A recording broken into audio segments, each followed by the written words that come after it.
बिस्मिल्लाहिर्रहमानिर्रहीम। अस्सलाम वालेकुम नाज़रीन, आप यूट्यूब चैनल देख रहे हैं। मैं इमरान खान हूँ। जो दरियाओं की सूरत हाल है वो मैं आपके सामने रख देता हूँ, लेकिन उससे पहले आपको ये बताऊँ कि अभी हम थोड़ी देर के बाद यहाँ पे बरतानिया के शहर ब्रेडफोर्ड में एक प्रोग्राम करने के लिए जा रहे हैं। आनम्स रेस्टोरेंट है वहाँ पे, और उधर जो हमारा प्रोग्राम है 5:30 से लेके रात 9 बजे तक जारी रहेगा। और इसमें हम सब मिलकर फ़ंड रेजिंग करेंगे सैलाब मुतासरीन के लिए, और वहाँ पे हमारे पास वो NGOs मौजूद होंगी जो ये फ़ंड्स कलेक्ट करेंगी और हम उनकी मदद करेंगे इसमें। और फिर पाकिस्तान में हम सब मिलकर अपने अपने तौर पे सैलाब मुतासरीन की मदद की कोशिश करेंगे। तो मेरी गुजारिश है कि वो तमाम लोग जो इसमें हिस्सा लेना चाहते हैं या इस तहरीक का हिस्सा बनना चाहते हैं, वो ब्रेडफोर्ड में अगर मौजूद हैं, वहाँ पे बहुत बड़ी तादाद में पाकिस्तानी रहते हैं, तो वो सब वहाँ पे आनंद रेस्टोरेंट में आ जाएं, ताकि वहाँ पे हम लोग इकट्ठे होकर पाकिस्तानियों की मदद के लिए एक कदम और आगे बढ़े। दरियाओं की सूरत हाल मैं आपके सामने रखता हूँ। इस वक्त कुछ जगह पे सैलाब में कुछ थोड़ी कमी आई है, यानी चनाब में 2 ऐसे हेड्स हैं जहाँ पे सैलाब अभी कम है। हेड खानकी में कम है, चनेउट में कम है, लेकिन त्रीमू में और पंजनद में बहुत हाई सैलाब इस वक्त मौजूद है। बहुत ही बुलंद दर्जे का सैलाब वहाँ से भी गुजर रहा है, और ये सरकारी अदाद-ओ-शुमार के मुताबिक है। यहाँ पे जो इन्होंने हाईलाइट किया उसको रेड से हाईलाइट किया हुआ है, और ये एरिया एक बड़े सैलाबी रेले का शिकार है इस वक्त। दरियाए चनाब में त्रीमू और उसके साथ जो है पंजनद का ये जो 2 बैराज है, यहाँ पे बहुत ज़्यादा सैलाब है। जबकि एक दरियाए रावी में बल्लोकी के मुकाम पर बहुत ज़्यादा जो हेड बल्लोकी है, वहाँ पे बहुत ज़्यादा पानी का बड़ा रेला गुजर रहा है, उसको भी बहुत हाई करार दिया गया है। और इसके बाद गंडा सिंह वाला पे जो है वो सबसे ज़्यादा सैलाब की सूरत हाल इस वक्त पाकिस्तान में गंडा सिंह वाला पे है, जहाँ से 3,11,673 क्यूसिक का एक बड़ा रेला पानी का इस वक्त गुजर रहा है। और भारत ने पाकिस्तान को ख़बरदार किया, पहले से बताया कि यहाँ पे बहुत बड़ी मिकदार में पानी मज़ीद आ रहा है। जबकि हेड सलमान की भी इस वक्त सैलाब की सतह जो है, सैलाबी पानी बहुत ज़्यादा है। ये पानी आगे जाकर बहुत सारी एरियाज़ को नुकसान कर सकता है। मेरे सामने एक और यहाँ पे डाटा मौजूद है जो ये बता रहा है कि पाकिस्तान में बारिशें होने वाली हैं, जिसमें ख़ास तौर पे जनूब मशरक़ी सिंध के बाज़ मकामात पर इंतहाई शदीद बारिशों का इम्कान है, जिसके बायस निचले साहिली इलाकों में शहरी सैलाब का ख़दशा है। जबकि बारिशों की वजह से कई इलाके ऐसे हैं बलूचिस्तान के भी, जहाँ पे नदी नालों में जो है वो शदीद तुग़यानी मुतवक्के है। और अगर ये पानी आता है इस तरफ, जैसे कोहे सलमान पे पिछली मरतबा 2022 में बारिशें हुई और वो पानी सारा पंजाब की जानिब आया, यहाँ से बह के खैबर पख्तूनख्वा और पंजाब की जानिब, तो उससे बहुत तबाही हुई थी। ये वो टाइम है, अल्लाह रब्बुल इज़्ज़त सबको अपने हिफ्ज़ व अमान में रखे, सबको महफूज रखे। ये बहुत मुश्किल वक्त है। ये पानी अगर वक्तन फ़वक्तन गुजरता जाए तो ये निकल जाएगा, लेकिन अगर ये एक साथ आता है तो एक बड़ी मुसीबत पाकिस्तान के गले पड़ जाएगी। अल्लाह ताला पाकिस्तान को और पाकिस्तानियों को महफूज रखे। मुल्तान में जो लोग डूब कर जाँ बहक हुए ये कश्ती उलटने की वजह से, वो पता चला कि वो रेस्क्यू की कश्ती थी।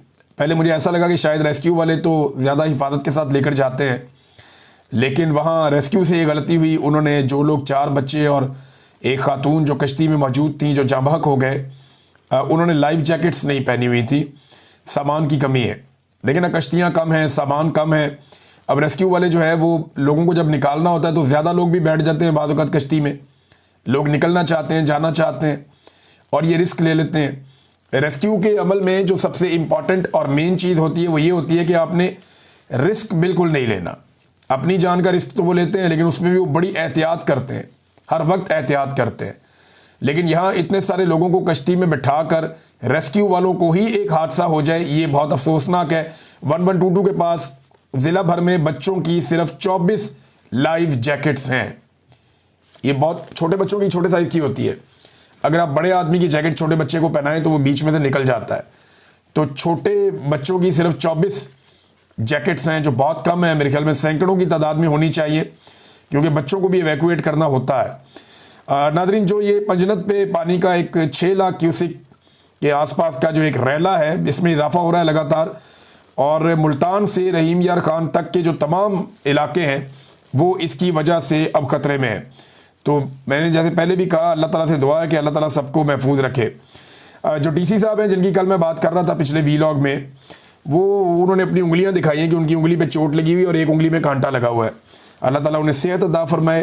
फौरी तौर पे उन्हें जो है अपने इलाज का सोचना चाहिए, अपना ख्याल रखना चाहिए। उनकी उंगली पे चोट लग गई, एक उंगली में थोड़ी जलन भी थी, एक उंगली जो है वो थोड़ा सा वहाँ पे कोई कांटा लग गया। देखें, डीसी साहब को दफ्तर में बैठना चाहिए या फील्ड के अंदर ऐसे आना चाहिए कि वो काम करवाएं। उन्हें जो ट्रेनिंग दी गई है वो मजदूरी की नहीं दी गई। मजदूर बेशुमार अवेलेबल है जो डीसी साहब के आसपास खड़े हुए होते हैं फारे। तो डीसी साहब ने काम करवाना है, उनकी ट्रेनिंग किसी और काम के लिए है। आपको मजदूर भर्ती नहीं किया गया, आपने मदद करनी है अपने दिमाग से, अपनी तरबियत के मुताबिक। लेकिन डीसी साहब को वीडियोस के शौक में वो बहुत सारे काम कर रहे हैं जिसके लिए उनकी बॉडी शायद ट्रेंड नहीं है। और अगर उन्हें ये लगता है कि उनके काम करने से लोगों को हौसला मिलेगा, तो वो इतने मशहूर आदमी तो है नहीं कि उनकी वजह से बाकी लोग काम करें। तो इससे बेहतर है कुछ सेलिब्रिटीज़ को बुला लें, कुछ ऐसे लोगों को बुला लें जो लोगों के साथ मिलकर काम करें या वो दिखाई दें, तो उससे एक इम्पैक्ट बनता है ना। आप खिलाड़ियों को बुला सकते हैं, आप फनकारों को बुला सकते हैं, आप सियासतदानों को बुला सकते हैं, आप हीरोज़ को बुला सकते हैं कि जी आप आएँ और आकर आप ये काम करें। तो उससे लोगों को जो है काम करने का जज्बा मिलता है। तो डीसी साहब उंगली कटा के खुदा ना खास्ता शहीद हो रहे हैं, अल्लाह ताला उनको सेहत अता फरमाए। नाज़रीन, गुजरात शहर से अभी तक पानी नहीं निकाला जा सका। जो अभी इतलात आ रही हैं गुजरात से वो ये है कि गुजरात शहर में जो पानी जमा हो गया, आज 5वां दिन है और वो पानी निकालने में सूबाई हुकूमत या वहाँ का जो ज़िले इंतज़ामिया है वो नाकाम है। आज भी जो सुबह या दोपहर को विजुअल्स आए उन्हें मैंने देखा, वहाँ पे गुजरात से पानी नहीं निकला। बहुत सारे लोगों ने मैसेजेस किए, पैगामात भेजे, उन्होंने कहा जी ये सूरत हाल हमने कभी भी नहीं देखी थी। इतनी बैड गवर्नेंस तो हमें अंदाज़ा ही नहीं था कि कभी होगी या इस लेवल पे गुजरात कभी डूब जाएगा। फिर ये कहते हैं कि जी बारिश बहुत ज़्यादा होगी। बारिशें तो हमेशा से होती चली आई है, सियालकोट का रीजन है, ऊपर गुजरात है, यहाँ बारिशें होती हैं और ये सैलाबी पानी भी नहीं है। बारिशों से अगर शहर डूब जाए तो ये हुक्मरानों के लिए सोचने की बात है कि उनकी तवज्जो कहाँ है।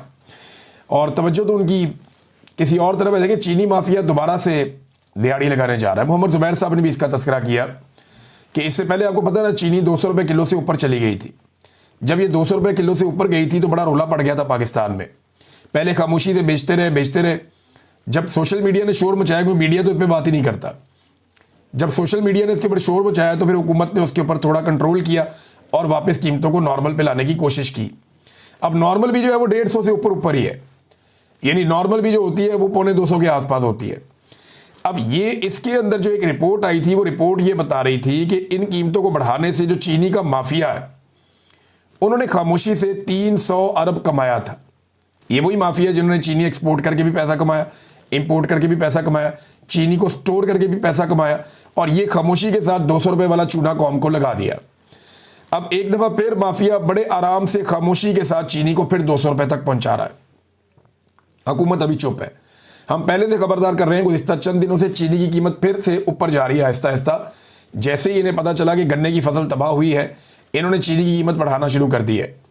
और जो बाहर से चीनी आनी है उसके आने का वक्त भी अभी बाकी है, लिहाजा ये चीनी की कीमत लगातार बढ़ा रहे हैं।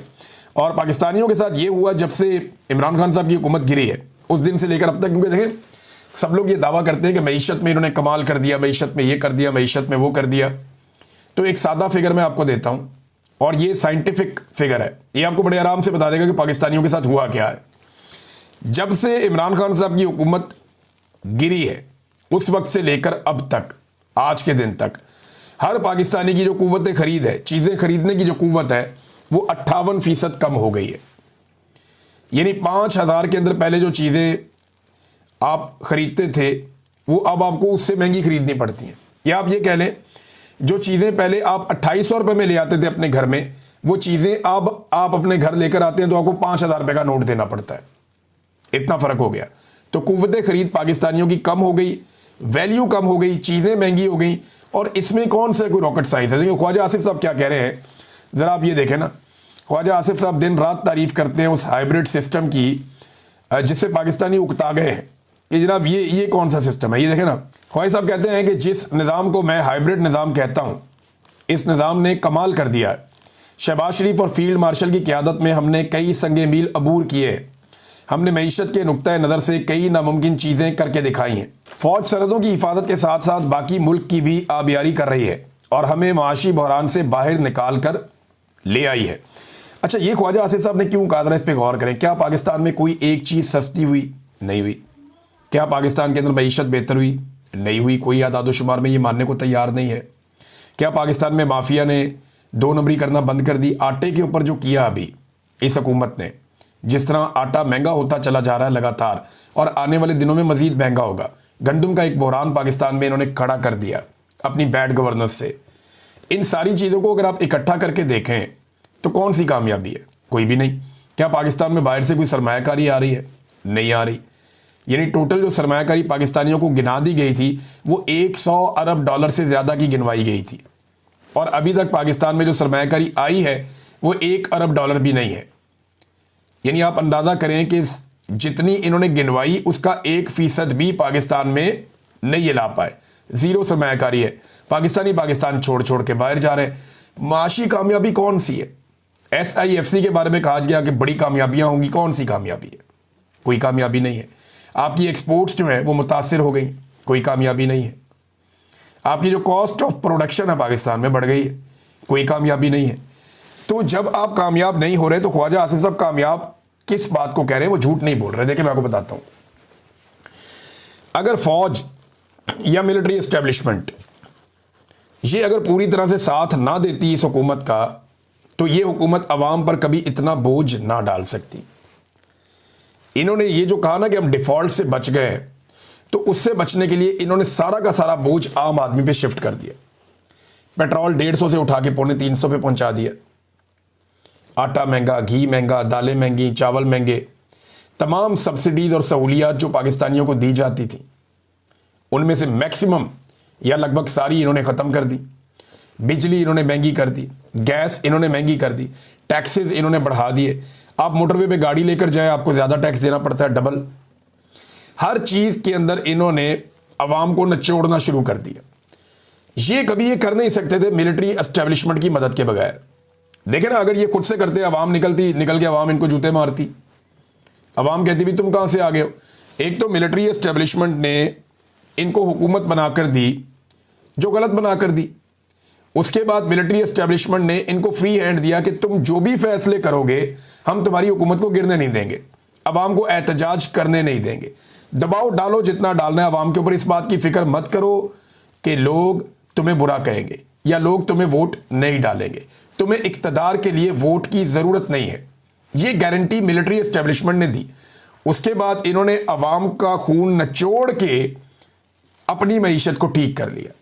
यानी क्या वज़ीर आज़म हाउस के अखराजात कम हुए? नहीं, बढ़ गए। ऐवान सदर के अखराजात कम हुए? नहीं, बढ़ गए। अभी सेनेटर्स के लॉजेस बन रहे हैं, इनके अपने खर्चे कम हुए? नहीं, बढ़ गए। इनके जो बैरून मुल्क दौरे ये करते हैं उनके ऊपर अखराजात कम हुए या बढ़े? बढ़ गए। बल्कि अब तो इनके ऊपर इनको वज़ीर आला को भी वज़ीर आज़म वाला प्रोटोकॉल देना पड़ता है। ये हैरानगी की बात नहीं है, यही हो रहा है। तो एक्चुअली इन्होंने जो कामयाबी हासिल की है वो अपने लिए हासिल की है, अवाम के लिए इन्होंने मईशत को ठीक नहीं किया। हाँ, मिलिट्री एस्टेब्लिशमेंट ने इनको ये फायदा दिया कि तुम जो मर्जी करो, अवामी रद्देमल हम आने नहीं देंगे। अवाम के खिलाफ जितना मर्जी तुम गंदे फैसले करो, जितना मर्जी बोझ पाकिस्तान की अवाम पे डालो, हम अपोजिशन को कुचल के रखेंगे और अवाम को दबा कर रखेंगे।